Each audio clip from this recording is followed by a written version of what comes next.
Bonjour, c'est Anne-Sandrine Di Girolamo au micro des Ondes de Limo, le podcast immobilier attentif et curieux.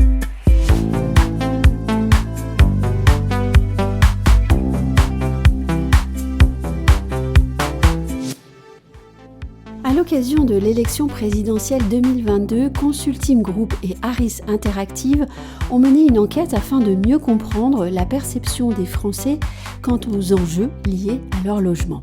À notre micro aujourd'hui, Jean-Luc Guittard, directeur général de Consulting, un professionnel, vous allez le voir, au jugement précis, qui évoque avec nous les propositions de son groupe afin de créer un choc de l'offre du logement en France. Jean-Luc Guittard, bonjour. Bonjour Anne-Sandrine. L'immobilier est une préoccupation et un enjeu de société pour les Français.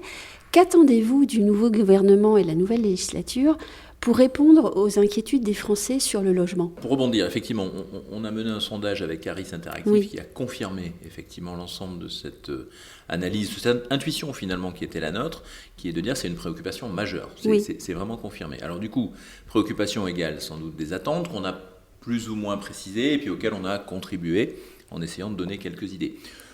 Première chose, la France ne construit pas assez, c'est pas nouveau, ça existe depuis une bonne dizaine d'années, on devrait faire 500 000 logements par an, en réalité on n'en fait que 400 000, donc le déficit s'accroît.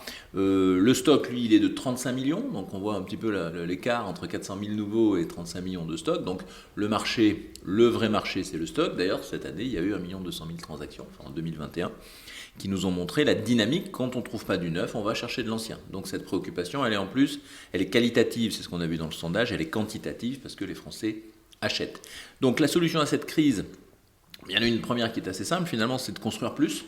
Donc faire plus de logements, arriver à ce fameux 500 000 ou en tout cas essayer de rattraper son retard. C'est très compliqué parce que c'est un problème de capacité de production, d'accord ? Mais c'est très compliqué parce que la base de l'immobilier, c'est le foncier. Oui. Or aujourd'hui, le foncier, il est cher et il est rare. Oui. L'un étant lié avec l'autre. Donc comment on fait pour libérer le foncier ? Alors nous, il nous semble qu'il nous faut sans doute une approche de type loi d'exception, comme on l'a vu sur les JO. Finalement, les JO, c'était impossible de ne pas être prêt, enfin en tout cas de ne pas les faire une fois qu'on a gagné, etc. Je pense qu'il faut appliquer la même méthode qu'avait appliqué d'ailleurs le gouvernement précédent, en disant on vote une loi d'exception, ce qui fait qu'on peut aller plus vite, on peut aller plus loin, on peut aller plus haut, comme dit la devise olympique, mais en tout cas, on se donne les moyens, compte tenu de l'importance du sujet, de passer parfois outre un certain nombre de réglementations, fussent-elles locales, pour dégager plus de foncier. Donc pour nous, ça veut dire j'accède plus facilement au foncier. Sans doute, il y a un effet fiscal pour dire aux gens, si vous libérez du foncier, enfin si on peut utiliser votre foncier pour construire des logements, vous avez une moindre imposition sur les plus-values. Et alors moi, je mettrais les deux. Je mettrais un avantage fiscal, ça c'est très français. Oui. Mais je mettrais aussi une punition fiscale.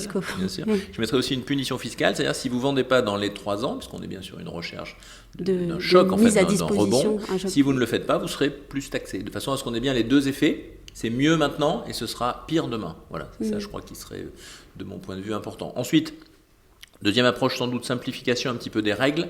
On voit qu'aujourd'hui, on a quand même, pour développer un projet immobilier, on discutait avec quelques promoteurs, ils vous disent aujourd'hui, entre le jour où je trouve le terrain et le jour où je livre les logements, il s'écoule souvent 5 années.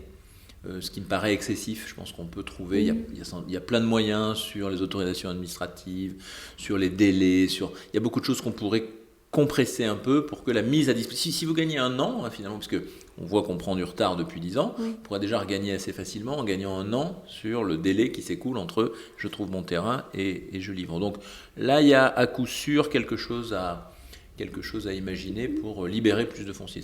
Mais pas simple, puisque la réglementation française est tellement complexe et le fonctionnement administratif est si foisonnant, on va dire. On est dans j'entends en tout cas dans les programmes divers et variés, c'est la saison, qu'on veut simplifier. Je pense que s'il y a bien un domaine qui s'y prête, c'est bien l'immobilier avec sa multitude. On pourrait être précurseur d'une vraie simplification effective cette fois-ci. Oui, voilà, je pense que l'État doit, à mon sens, reprendre un tout petit peu de son pouvoir normatif pour lui-même. Et c'est pas lutter, c'est pas être opposé à la décentralisation, dont on a évidemment tous vu les vertus, mais c'est simplement dire que quand il y a des domaines d'urgence, quand il y a des domaines qui touchent comme ça à ce qui est un bien essentiel, c'est ainsi moi que je le conçois, on ne peut pas considérer que l'État n'a pas ce pouvoir. Je pense que l'État, il l'a prouvé dans une période de crise, il est capable d'agir. On sort d'une crise Covid qui était quand même juste totalement inédite. L'État a joué son rôle et je trouve que c'était très bien. Et donc il a pris des mesures qui étaient des mesures d'exception. Enfin, on a tous vécu ça comme étant, c'était jamais arrivé quoi. Il a su le faire. Donc je pense que la capacité existe dans l'État. Oui. Maintenant, il faut que la cause. C'est une question de volonté. Exactement. Politique. Il faut que la cause soit reprise comme étant une cause centrale. 90% des Français sont préoccupés par le sujet. C'est ce que dit notre sondage. C'est un bien de base. Je veux dire, se loger, se nourrir, se soigner.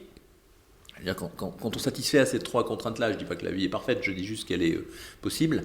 Et je crois que là, on est vraiment dans cette problématique. Mais cette prise de conscience, elle ne peut venir que de l'État. Oui. Elle ne peut pas être individuelle, elle ne peut pas être on entend beaucoup de fédérations professionnelles, de promoteurs, enfin d'opérateurs, nous-mêmes d'ailleurs, en tant que participants à cette réflexion. Mais on propose des idées. On réfléchit, on peut dire qu'on n'est pas content, enfin on peut faire plein de choses. Le fait est que ce n'est pas nous qui avons le pouvoir de décider, c'est plutôt mieux d'ailleurs, on ne peut que proposer. Il y a eu des tentatives, je pense au plan de construction de logements HLM élaboré par Mme Wargon. 250 000 logements étaient prévus sur 2 ans. Force est de constater que 2 choses d'abord. Je pense que la capacité de production des promoteurs et de la maîtrise d'ouvrage directe des bailleurs sociaux ne correspond pas à ce chiffre. Donc en fait, c'est une vraie ambition politique et il faut. On parlait de volonté politique tout à l'heure, là elle était là. La volonté est là. Et qu'est-ce qui ne marche pas alors ? Ce qui ne marche pas, c'est que la ministre, à juste titre, dit il faut, c'est vrai, 250 000 logements sur 2 ans. Bon. Aujourd'hui, le logement social, c'est 100 000 logements par an, péniblement. Ça veut dire vous passez à 125 000 par an. C'est beaucoup comme progression. Quelles sont les mesures qui ont été proposées à côté pour accélérer ? Aucune. Les seules mesures qu'on trouve de temps en temps, c'est des mesures financières, en disant vous serez financé si vous faites les projets. Mais en fait, le financement n'a jamais été un problème dans le logement social, puisque c'est le livret A à travers la Caisse des dépôts qui finance. Donc la profondeur du livret A est telle que, en tout cas aujourd'hui, on peut considérer qu'il n'y a vraiment aucun problème. Donc il n'y a pas les mesures, en fait, il y a la volonté politique, et c'est déjà bien, si elle n'y est pas, c'est encore pire. Mais la mise en œuvre de ces mesures, moi je crois que sur le quinquennat précédent, il y a beaucoup de mesures qui sont globalement bonne, la volonté est là, la réflexion est bonne, mais alors à la mise en œuvre, assez souvent il se passe finalement pas grand-chose. C'est très français ça, un idéal, des idées et pas de mise en œuvre ou pas de possibilité de réel travail sur comment est-ce qu'on fait et comment est-ce qu'on le fait. On est quand même dans un schéma où nous on considère, on n'est pas les seuls, mais qu'il y a une forme d'urgence. Là encore, je reprends l'exemple de la pandémie, l'urgence a fait que l'État a pris des décisions totalement inédite, en temps normal, on n'aurait jamais décidé ce qui a été décidé pendant le Covid, en termes de soutien aux entreprises, de mise en œuvre de la force de l'hôpital, tout ça, c'était impossible. Personne vous aurait dit ça, vous nous auriez dit, vous rigolez. En fait, on l'a fait. Ils l'ont fait. Et donc, je crois que c'est ça le problème, c'est que c'est possible, en fait. On repart sur le sujet, donc libérer le foncier, ça c'est une proposition. Aussi utiliser de façon plus efficace l'espace. Et là encore, il y a un peu plus de cohérence à donner. Clairement, je pense qu'il faut qu'on démolisse plus. La France est le pays de la reconstruction, on a tous en mémoire ça, et c'est très bien. Simplement, on ne démolit pas, c'est-à-dire qu'il y a des endroits, dans des villes, on a pris une grande décision, et ça fait partie de ces décisions qui sont plutôt bonnes, je trouve, de ne pas artificialiser les sols. Bon, très bien. Donc ça veut dire qu'on s'engage sur des objectifs écologiques que je crois à peu près tout le monde partage aujourd'hui. Une fois que cette décision est prise, c'est une bonne décision. Comment je fais pour faire en sorte que je continue à loger des gens dans des logements que je dois quand même construire ? Au moment où je dis je ne peux plus utiliser de nouveaux terrains, eh bien c'est pas très compliqué en fait, c'est que je reprends la ville telle qu'elle est et je la densifie. Et donc il nous semble que la deuxième mesure d'évidence, c'est de permettre, par des règles toujours un peu nationales, de densifier là où il y a des dents creuses, qu'on appelle les dents creuses, c'est-à-dire des terrains qui ne sont pas exploités. Vous avez d'anciens ateliers, usines qu'on trouve dans pas mal de villes. En fait, la surélévation aussi. Exactement. À la fin, vous avez donc du foncier ou de la capacité constructive qui existe. Je m'élève. Quand je construis du nouveau, je le fais un peu plus haut, un peu plus grand. Alors, oui, si vous êtes le voisin de cette nouvelle construction, vous préférez qu'elle fasse 1 étage, 2 étages, 3 étages de moins. Idéalement, vous préfériez d'ailleurs qu'elle ne se fasse pas. Mais voilà, on vit dans une société, on vit en collectivité, donc on doit accepter. Voilà, pourquoi faire plus de logements dans ces villes ou dans ces métropoles ? On y a les services, les transports, les services publics, mais aussi les services privés. On y a les transports. Enfin, on y a Qui correspondent à des demandes de la population. Exactement, en plus, exactement. On a une communauté de vie qui fait que c'est sans doute mieux que d'aller installer des gens loin d'ici, ce qui va générer pour eux des coûts de transport, tous les effets négatifs des transports. Enfin, donc je crois que là-dessus, en plus, il y a un consensus de réflexion, en tout cas. Simplement, en même temps que je décide de ne pas artificialiser, je ne décide pas de densifier. Voilà. À la mise en œuvre, on n'est pas bon. Donc nous, on reprend simplement cette idée, qui c'est pas génial, mais qui consiste à dire l'État doit imposer un niveau de densification plus fort, notamment dans les zones de population où, vous le savez comme moi, arrivent des gens. Il y a plein de métropoles en France, par leur attractivité, qui attirent tous les gens. Tous les ans, on a des chiffres en tête comme 10 000 personnes qui arrivent, je crois, sur l'agglomération bordelaise, 12 000 sur l'agglomération toulousaine. Enfin, il y a des chiffres là-dessus assez précis, parce que finalement, c'est un comptage. Il faudra les loger. Oui.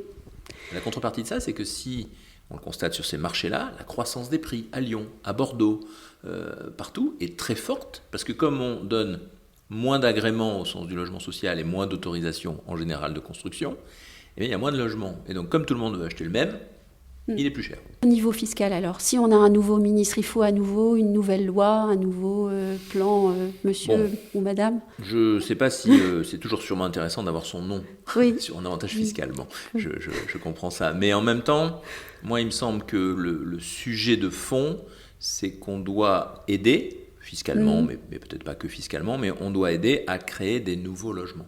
Donc, soit transformer des anciens. On sait que le taux d'occupation des logements, chez les personnes les plus âgées, chez les plus de 60 ans, c'est le double de mètres carrés que chez les moins de 30 ans.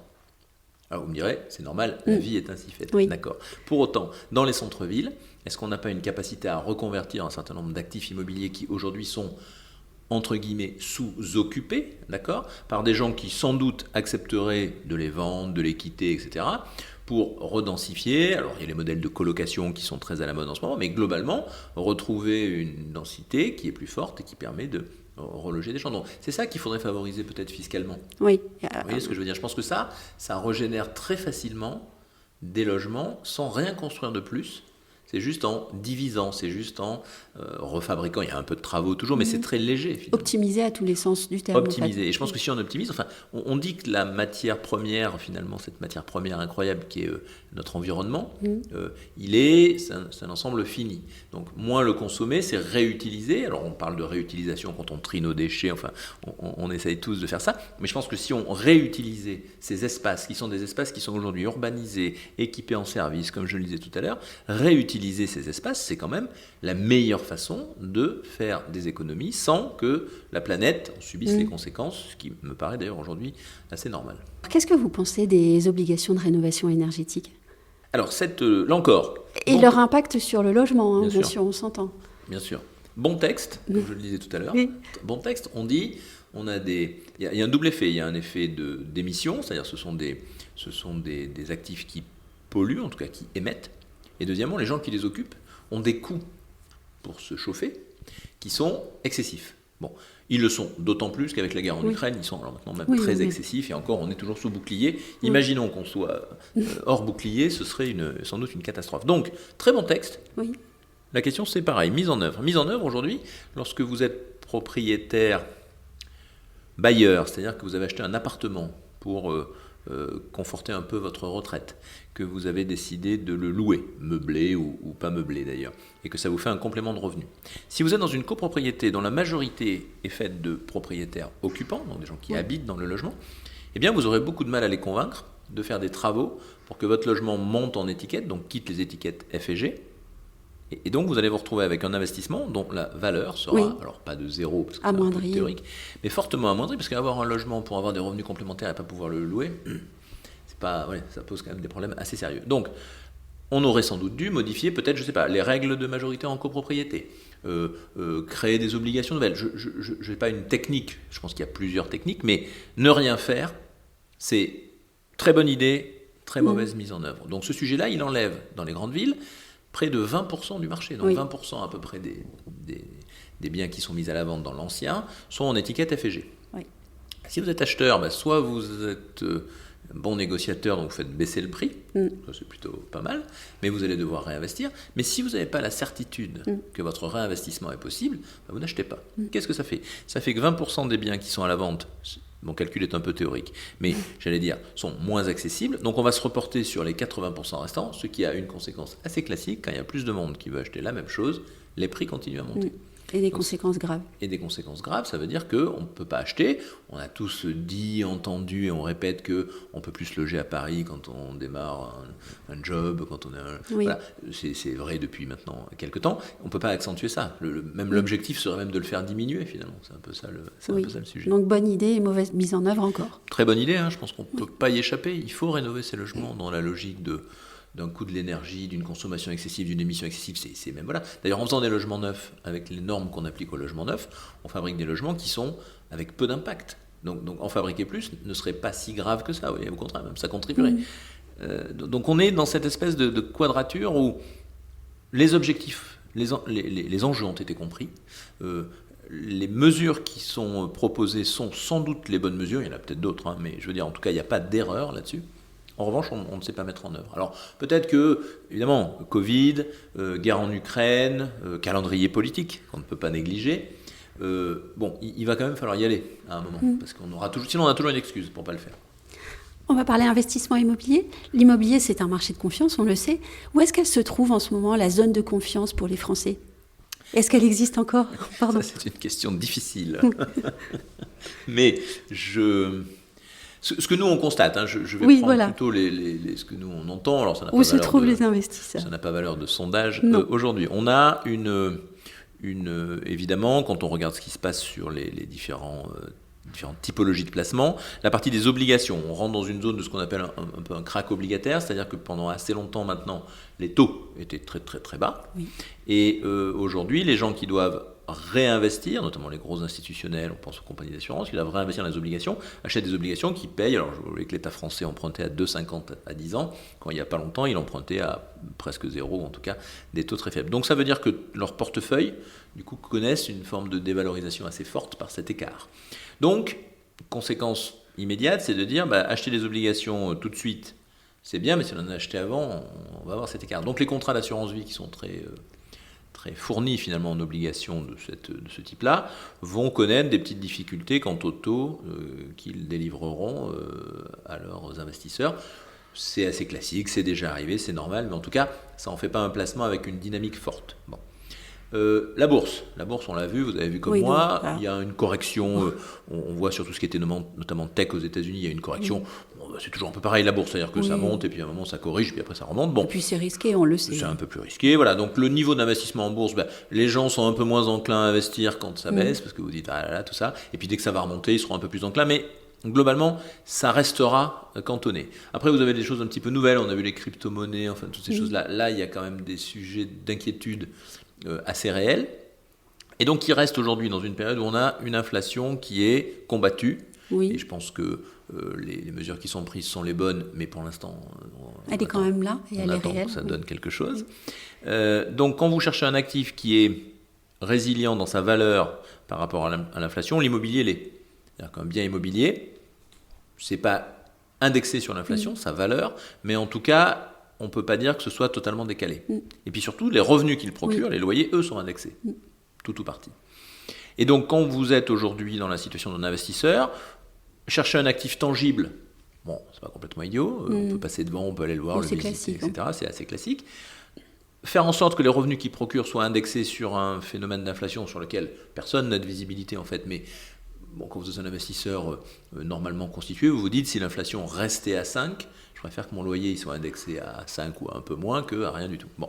Donc, nous, on a une demande qu'on trouve assez forte, paradoxalement dans un marché qui ne produit pas assez pour le neuf, et dans un marché de l'ancien où une partie des biens, sans doute, est un peu plus difficile à acheter ou à vendre. Mais, donc, en fait, ou à louer. Ou à louer, absolument. Et donc, une montée naturelle des prix qui, de l'autre côté, est combattue par un autre phénomène, c'est la hausse des taux, qui fait qu'en général, quand il y a une hausse des taux, les prix baissent. Donc, on est dans ce moment, parce que c'est un momentum, ça ne va pas durer, mais dans ce momentum qui est complexe. Donc, ce que vont faire les gens, c'est que la confiance, c'est de se dire, en achetant de l'immobilier, je me trompe pas trop, d'accord ? Alors, ça va concentrer sur des zones qui sont historiquement des zones avec des prix qui montent. Alors, évidemment, on va dire Paris, les grandes villes, etc. Donc, ça reconcentre là-dessus, avec des petits phénomènes de villes moyennes qui avait des marchés pas très hauts, où les gens vont aller, parce que voilà. Ça, c'est l'effet Covid. Il y a un petit effet Covid, puis il y a un petit effet d'opportunité. Oui.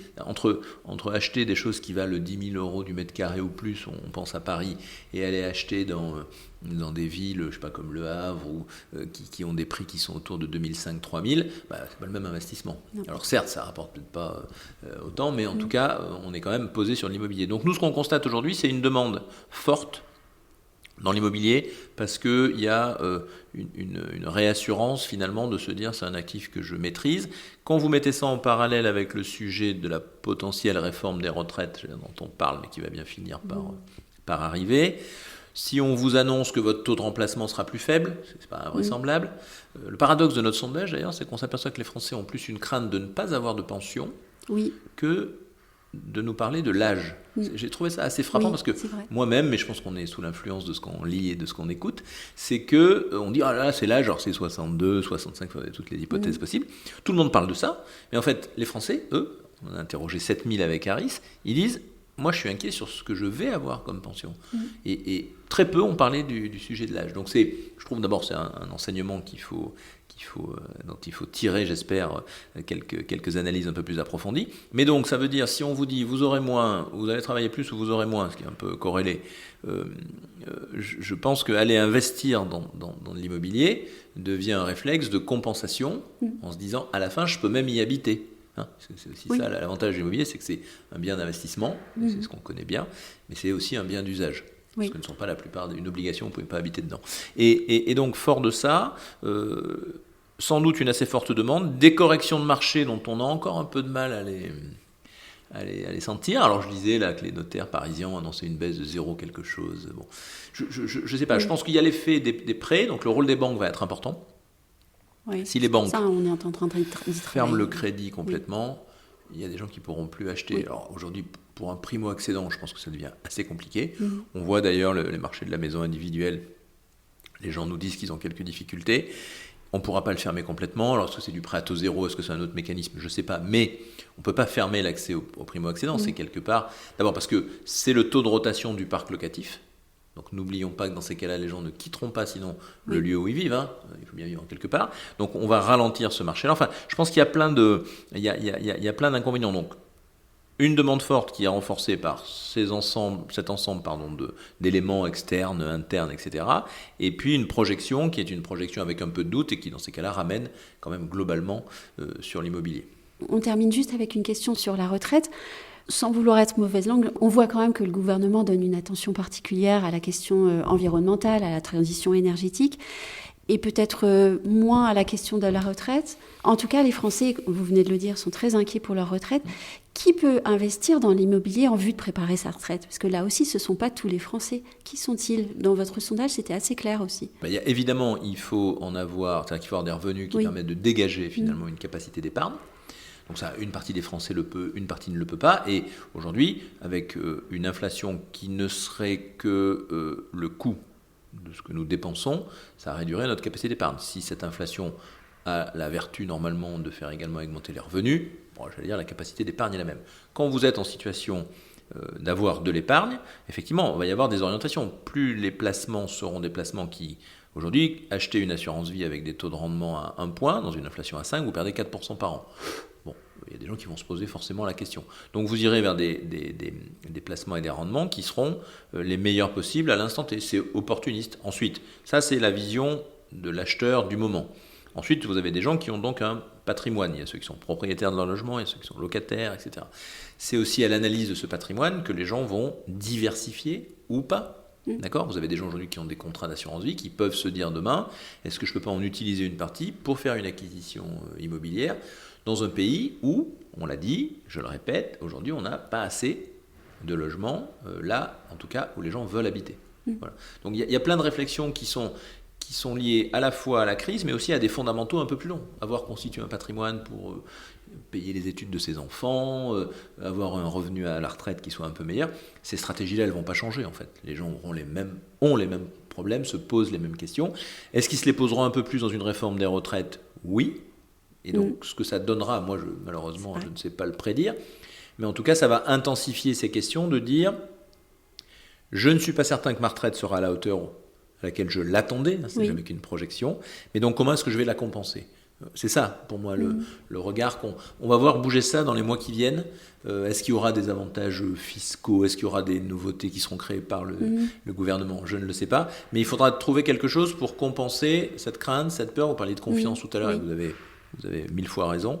Cette confiance, elle est celle de chacune et chacun d'entre nous, mais elle doit être soutenue et entretenue par les décisions politiques et par les décisions pratiques qui seront prises par ce nouveau gouvernement. Et briser certains freins, je pense à la méconnaissance fiscale, la méconnaissance des dispositifs fiscaux, pardon. Oui, ou la complexité. Moi, je suis très favorable au débat sur la simplification et sur le fait que ça devienne quelque chose de concret, parce que l'investissement immobilier, c'est le plus complexe. Acheter une obligation, c'est super simple. Je le disais tout à l'heure, c'est vraiment, je ne sais pas s'il y a plus simple, mais en tout cas, c'est d'une simplicité biblique.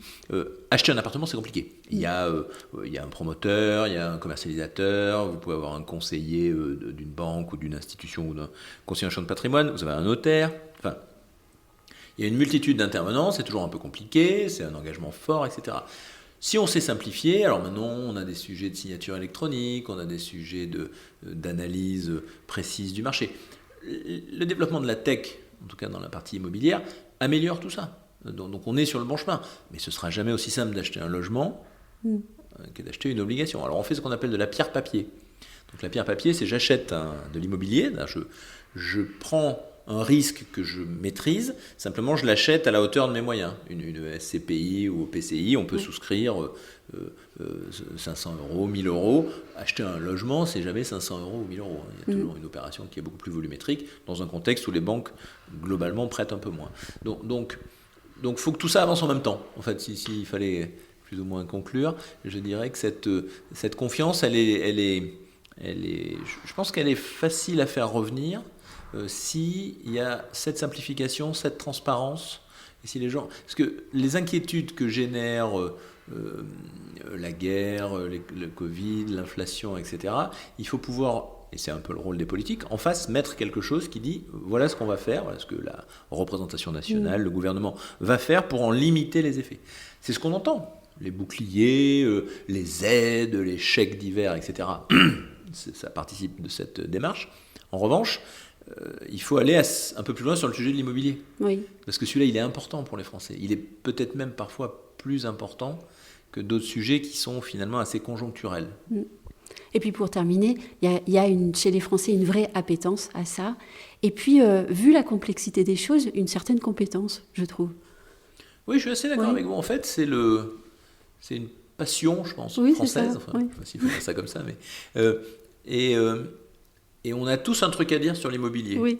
Pas toujours juste, mais on a tous un avis, une opinion sur un lieu, un marché, un prix. On connaît tous des gens qui ont fait des super bonnes affaires. Alors, c'est marrant parce que c'est un endroit où... C'est un domaine d'ailleurs, devrais-je dire. Les gens qui achètent des obligations, ils ne font pas des bonnes affaires en fait. Enfin, ils ne vous le racontent pas comme ça. L'immobilier, c'est toujours... Parce qu'on partage quelque chose qui est purement financier, donc ça coûte tant et ça rapporte tant. Donc ça, c'est un peu gris. Et en même temps, c'est un lieu. C'est un lieu où on peut vivre, où on dit c'est chouette, c'est bien placé, il y a une belle vue, c'est lumineux. Voilà. On a plein de qualificatifs de l'actif qu'on a dans, je crois, pas beaucoup d'autres domaines en fait. Non, et même dans d'autres pays. Oui, je suis d'accord. Oui, le français aime ça. Voilà, c'est l'exception française. Merci beaucoup Jean-Luc Guiffard. Merci beaucoup.